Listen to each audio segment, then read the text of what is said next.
જમ્મુ કાશ્મીરમાં સુરક્ષા દળોનું મોટું સર્ચ ઓપરેશન. આતંકીઓને શોધવા માટે પૂંછ સહિતના ઘણા જિલ્લાઓમાં પાડ્યા દરોડા. કુપવાડામાં પહેલગામ હુમલાના વિરોધમાં ભારે સંખ્યામાં રસ્તા પર ઉતર્યા લોકો.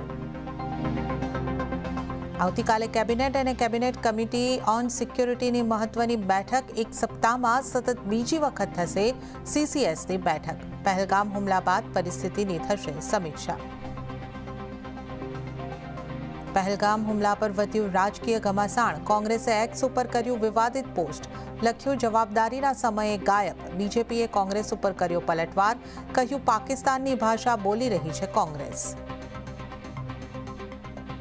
પાકિસ્તાનના રક્ષામંત્રી પર ભારતની એક્શન. ખ્વાજા આસિફનું એક્સ એકાઉન્ટ ભારતમાં બંધ. પહેલગામ હુમલા બાદ ભારત વિરુદ્ધ સતત આપી રહ્યા હતા નિવેદન. સેન્સેક્સની મંથલી એક્સપાયરી પર બજારનું ફ્લેટ ક્લોઝિંગ. સેન્સેક્સ અને નિફ્ટી ફ્લેટ ટુ પોઝિટિવ કારોબાર સાથે બંધ, તો બેંક નિફ્ટીમાં રહ્યો 5% ઘટાડો. મિડ કેપ અને સ્મોલ કેપ ઇન્ડેક્સમાં રહ્યું આઉટ પરફોર્મન્સ. અને શાનદાર પરિણામ બાદ રિલાયન્સમાં સતત બીજા દિવસે તોફાની તેજી. 2 દિવસમાં 7% ઉછળીને 4 ઓક્ટોબર બાદ નીકળ્યો 1400 ને પાર. પરિણામ બાદ રી રેટિંગની આશાથી શેરમાં ખરીદારી.